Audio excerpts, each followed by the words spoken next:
There's a long history of viewing women as dumb and having poor reasoning skills. Much of this comes down to the fact that women for centuries have never been allowed to learn.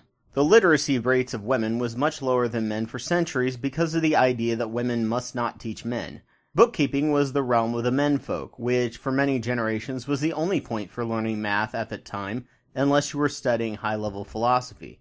Because women were expected not to be capable of higher learning and not encouraged to pursue higher learning, and often discouraged from it because they should be working more to learn household skills so they could pop out babies and find a man to take care of them, women who did succeed at such areas such as math were one-offs, people treated as an oddity, a bizarre phenomena like Siamese twins, and not at all the norm. Over time, reading was allowed to women, and they jumped on it when culture shifted as a positive sign of good breeding to breed smarter men. Being good at calculating sums as a woman became important for taking care of the household budget and knowing how to save money and measure cloth. In the Western states, women were viewed as just as good at doing arithmetic as boys were, and they allowed things like voting in state elections as a measure to entice them to their sausage fest region. As the industrial age picked up, calculations were incredibly long, tedious processes, and they found lots of women, often unmarried, to be computers to do pretty much all the boring work, with none of the prestige of what was discovered because women were still viewed as not being good at higher level thinking as men. On top of that, they didn't really want women taking good jobs from capable men.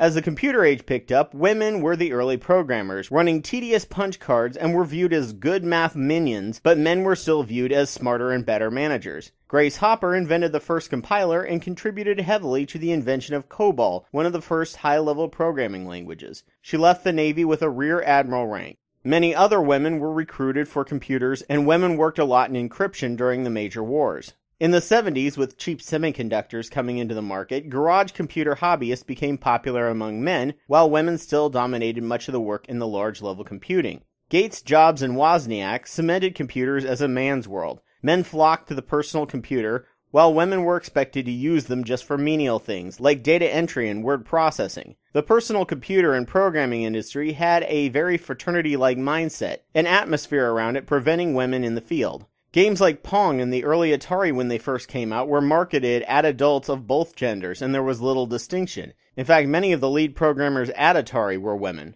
Toys began marketing to specific genders, and when the game market failed in the adult realm, they rebranded them as toys and decided to market them exclusively to boys, and kept them in the boys section of the store. All games were also more for boys than girls. PC and Mac games were less gendered, but on a game system after the NES, the games were made and targeted toward the boys. It inspired less girls to go into the field, and was viewed as the purview of the menfolk for several decades.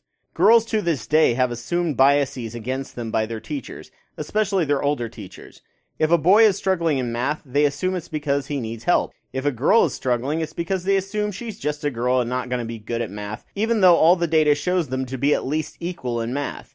Mind you, once a woman leaves a field, the pay goes up, and when women enter a field, the pay drops. I cannot tell you the number of women I had during my time as a college teacher who always just assumed they were bad at math because their teachers just assumed they were dumb girls, and then did just fine in my class, and realized they actually liked math. I know I'll get a lot of studies people will send me that schools are now set up for girls and not boys, and boys are suffering in schools, and the graduation rate in schools are higher for women than men. Is that true because the schools are unfair to women? Or are women just expected to work harder without bitching, while men are not expected to work as hard? Studies show that girls are expected to work 2 hours more a week in chores, and boys get to play more, which is getting more balanced over time. The data seems to play out as study shows that men assume that they do twice as much of the housework as they actually do, and have no concept of how much work it actually takes to maintain a household because that's the women's work. Women who still have to maintain the household and clean and cook and go out and still work full-time their jobs. Men are shown to assume they are smarter than they actually are and tend to go into fields they're not as suited for and more likely to drop out of, while women tend to assume they're less intelligent than they actually are and avoid subjects they would actually be good at. We also praise our kids for being smart, something they have little control over, and not for working hard, something they really do have power over to succeed at.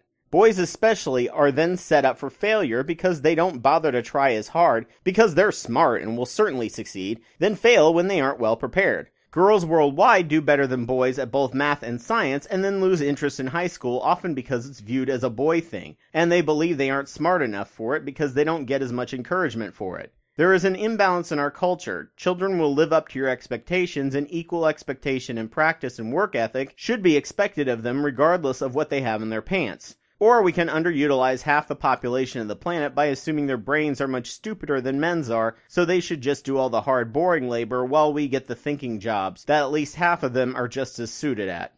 Hey there, thank you so much for watching this video. If you liked what you saw from my channel, please subscribe and donate to my Patreon. If you have evidence to counter what I say, please provide it. If you would like to see what I was doing with this channel 6 years ago, please click the links on the screen. Thank you so much.